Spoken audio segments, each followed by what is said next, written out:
What's up, y'all? It's Shuffle, and today's video is a tier list for the pets that just came out a little bit ago for Darkest Dungeon. This is still early access, but maybe we'll have to redo this again later. Who knows? So we're going to rank the pets on how good they are, how, I guess, easy they are to incorporate into a team, what makes them good, what makes them not good, and then we'll talk about the things that matter with them too, because some of them require, stagecoach gear, whatever, and so we'll talk about which ones are good with gear, or like why the gear is good and stuff like that. So stay tuned, and shouts to the wiki team for putting the pet list together here, but I think we're gonna use the in-game one for this. All right, so we're gonna start off with the large carrion eater. We check out the larval carrion eater, excuse me. It's large carrion in DD1. So for this pet, when you kill a corpse, you heal yourself for 15% of your life and gain block. So how good is this pet? It's actually not that good. I'm gonna put it in the meh tier. So the reason this pet isn't that good is because the heal off corpse kill doesn't work on corpse destruction. So if you use magnesium rain, it doesn't proc. You have to hit the corpse directly and kill it. And so this only gets really good with the general trophy when you can reliably one-shot a corpse. Otherwise, you're spending maybe 2 turns trying to kill a corpse to get the bonus or the heal, which is, whatever. It does save you some ability uses and some items in the long run, but the other reason this isn't that great is because if there are corpses on the field, you're pretty much winning already. And if you just kill the enemy first, instead of killing a corpse with your turn, then you aren't having to take the damage anyway. So it's like, if you heal for 15% against an enemy that can hit you for, 30% of your life, there's really not a big payoff there, especially something like Docker or, those big size 2s that usually end up hanging around. So it's not bad. You can still stall and get the effect, which is nice. This gets better in longer fights or the fetter. So like in the fetter, you have dinner cart that generates corpses, and destroying corpses is much more important in that region than the other regions. It's important in pretty much every region except the shroud, but still very important in the fetter. And the other spot it gets really good are creature dens, because that's 2 waves of enemies.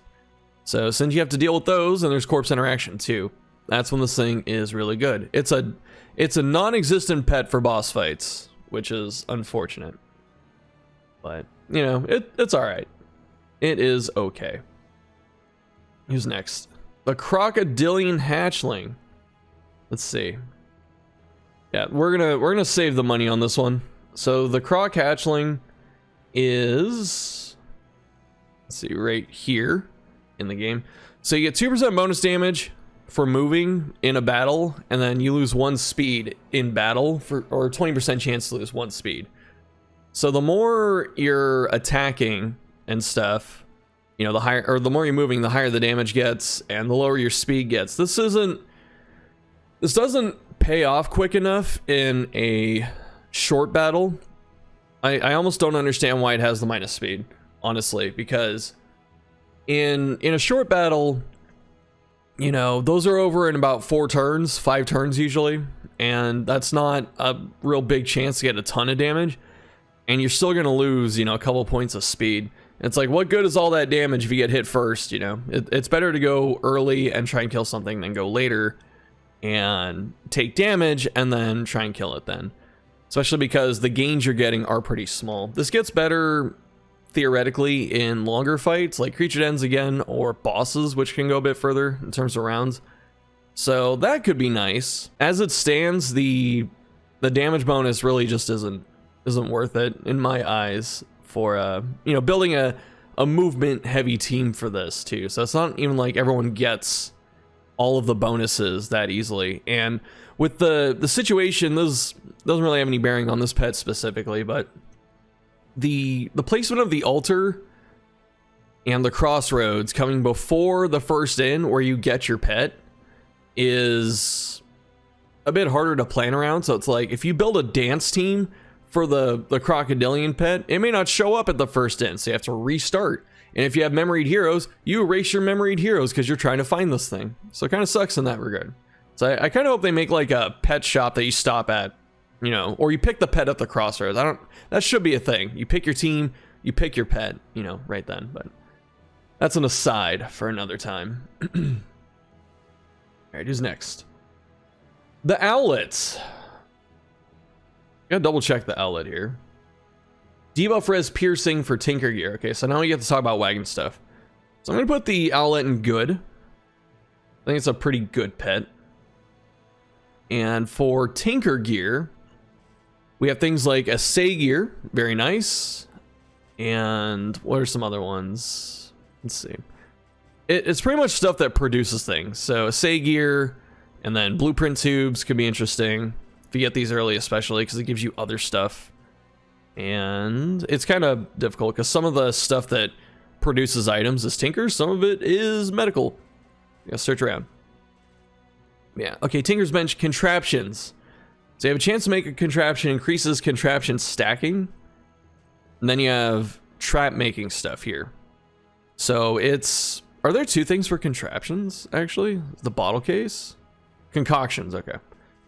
So yeah, so we have Tinker's Bench, we have Trap Maker Kit, so we can make traps, contraptions, gold essentially, and extra stagecoach gear. I hope I'm not missing something, I don't think so. All right, so what is that stuff? What are traps? So we have Bear Trap, we have Spike Ball, and there's one more, the Scrap Grenade. So those are our traps. Those are all pretty good items. I would say the Spike Ball is probably the worst, but it's still, you know, good. Contraption, Thunderclap Grenade, really good. Smoke Bombs are good. Actually, I think Thunderclap got nerfed a bit, but still good. Smoke Bomb, very good. Pyrotechnic Dazzler is very, very good. Noisemakers are good. So there's a lot of good contraptions out there. And the traps are okay. Oh, Crow's Feet too, I forgot about that. So we have to find this pet, and then we have to find something else that can synergize with it. Realistically, you're not finding all four of those in a run and being able to afford it, although the blueprint tubes will make it easier to oh, let's make stagecoach. Oh, production goes up by 1, excuse me. I think this used to be increased chance of looting stagecoach gear, if I'm not mistaken, but yeah, so our traps and contraptions are good. It's just we have to find a few of them. And so on average, what are we getting? Like two of these? So this goes up to about 10% debuff res piercing. So increased chance to debuff something. That's actually pretty good. I mean, even with 2, that's still pretty good because you're getting debuff piercing and you're producing more useful combat items. And so the reason I do value this one a lot is because there are a lot of good debuffs that your team can put out. So like blind, weaken, vulnerable, not stun, but all the other blue tokens are debuffs. And so being able to stick those consistently can be very good. If your team doesn't have a lot of debuffs, then this doesn't do as well. But if you have like a cultist or confessor vestal and stuff like that, this gets better. So I think it's a solid pet overall. Definitely don't play it in denial. I think the pets that require wagon gear are much worse in denial because actually they increased it. But if they continue with short regions or short confessions where it's just, you know, 2 regions, then these types of pets become a bit worse. But if it's a full run, like 3 regions, then this is okay. You have a chance to get stuff, which is nice. Who's next? The rabbit. So the rabbit is interesting. I'm going to put it in good. And so for the rabbit, go back to the game again. The rabbit gives you +1 speed per food gear equipped, and then +1 max HP per 4 food items in your inventory. Food is fairly common, and so being able to turn those random slime molds into health is really nice. Since it's not percentage health too, this helps the low health characters like Jester and Grave Robber a lot more, and Plague Doctor, for instance, because getting max HP makes heals more potent for them and stuff, so it's really nice there. If it was still percentage, that'd be good, but, you know, obviously it'd be much better for the high health characters, and the high health characters already have too many benefits, so this is fine. And then you get up to +4 speed, which is great. Speed is amazing. And so what is food gear? let's see. Food gear. Oh, we're still in this section. Okay. So food gear is stuff like flapjacks, the griddle, food barrels, and icebox. Obviously, have some huge synergies. So icebox, you get more disease resist per food, and then you increase your food looted, so you can find a lot of stuff to charge up the rabbit. And then also, the more food you have, the more resolute chance you have.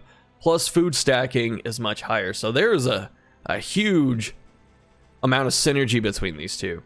And then there's some other food gear like the stew pot. I think that's the last one, actually. So those are the 4 items you're looking for. You're looking for icebox, food barrels, griddle, stew pot. But stew pot and griddle don't synergize because they each count as the food that you get to eat. But also the way the rabbit works, you probably don't even want to eat food because the more food you have, the better. So in that case, I would actually say stew pot's not that good because stew pot only produces 1, where flapjacks produce an entire stack of 4. So flapjacks, these 3 are the best ones, and then you can put on something else. But again, it's wagon gear. So good luck finding all of those in a run and being able to afford them. But rabbit's cool. Very cool idea. Shambler. So the baby Shambler, I'm going to say, is a great pet. Probably no surprise. We'll see. Oops. There's definitely one they tease the most in terms of pets. It was the one everyone wanted. And so what Shambler spawn does is it counts as a dark impulse for the entire team. So to use cultist trinkets, you don't have to put on a dark impulse. You can put on 2 cultist trinkets for each hero if you found enough and you wanted to do that. And the reason this is really cool is because this gives you a lot of flexibility in builds where you don't have to put on a dark impulse, which honestly isn't that good. Like, let's be real. They're okay. They're all okay. They're nice to have, especially like the blight resist for exemplar and the burn resist and stuff for like Bonnie. But otherwise, you know, they already have drawbacks and they're not all that great. But there are some really good cultist trinkets like Silent Treatment. Snap Judgment can be good for some instances. Temptation's really, really good if you can protect that character. Wounding Words is good. Misstep is great on, you know, dot heroes and stuff, supports. Sickening Silence is honestly great. It's just really hard to set up. I wish more people gave this a chance. But yeah, so you get all that at the cost of not being able to scout pretty much anything except cultist encounters, which actually is really dangerous. So the trade-off is huge. And you can max out loathing, you can, you know, break your wagon, because you don't know where the hell you're going with this thing. But like I said, the effects are good. So make sure you hit every single cultist node and get all those benefits, and then try out some cool combinations of the cultist trinkets. The one issue this thing runs into is you're not going to find 8 to slap on your entire team. I don't even think there are 8. Are there? I guess there are. There's 9. Oh, plus these up here. Forgot about that. So yeah, there's enough, but you're not going to find enough to outfit your whole team. But with that said, it's still really good. And it operates in a boss fight, which I greatly appreciate. Yeah, Shambler good. Who's next? The Shrieker. I think this is the worst pet, honestly. So the Shrieker chick, as cute as it is, let's see what it does. So you get 2% crit per scouting gear, and then you loot 2 extra baubles every time you loot baubles. The reason I don't like this thing that much is because scouting has gotten better in this update, but scouting's still not super important, because you can always find a watchtower, or there are quirks that give you scouting chance and stuff. So like, you know, Crow's Nest ain't that good, and then you have very situational scouting. What is it? Scouting items. The Hoarder Signal is actually okay. This is pretty cool. So this is probably the best thing you want. So you want this because you get the Hoarder Scouting, and then also the extra trinket selection to go with your bauble pickups. But otherwise, academic scouting, not a huge deal. Field hospital scouting is not as important since hospitals got nerfed in terms of the shops. And you really only need like 1 at some point, and you'll probably find 1 normally, so it's not too big of a deal. And then telescope is all right. Crow's Nest is all right.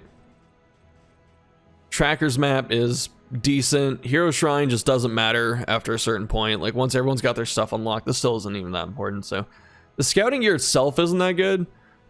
And you have to put all of that scouting stuff on your wagon, which is all dead gear on the mountain, by the way. All scouting gear and actually the item production stuff too. All of that stuff just dies on the mountain. Like it no longer works or matters or whatever at that point. So you're putting all that on for, you know, some extra baubles and up to 8% crit. And it's really just better to find someone that can make crit tokens like Vestal or Highwayman or Trinket instead of relying on this. Especially because I don't think it increases heal crit chance either. So the Shrieker chick, very underwhelming. I hope he gets buffed. Mucilaginous slime is a great pet. Let's talk about why. So for the slime, you get 5% debuff res per road gear equipped, and then you have increased chance of looting road debris.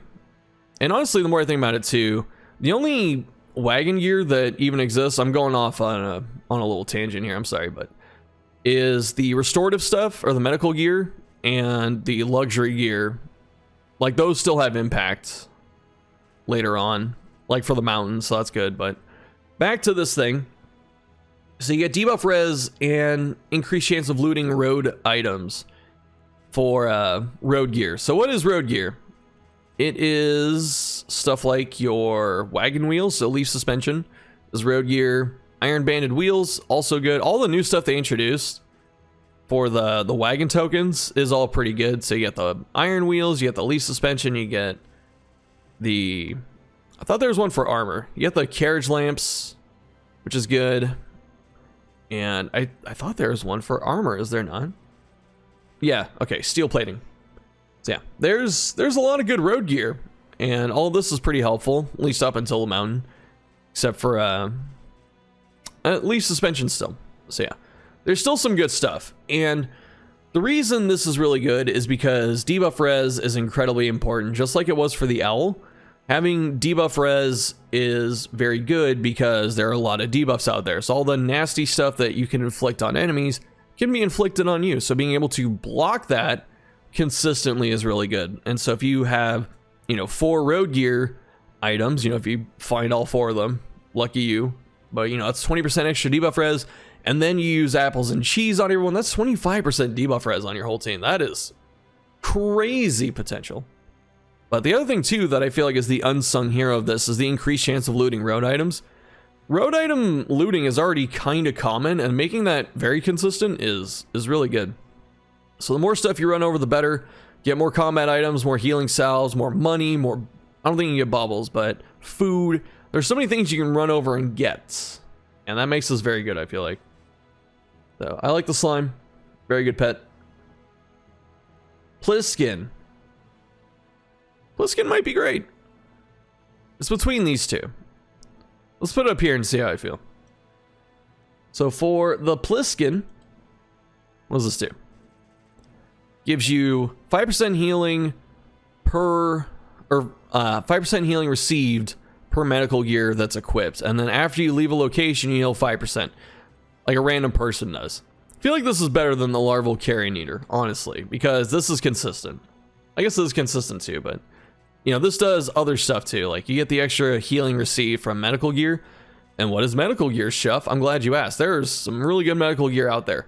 Alembic and Retort, making concoction and powders. Both of those are really good. We'll take a look in a sec.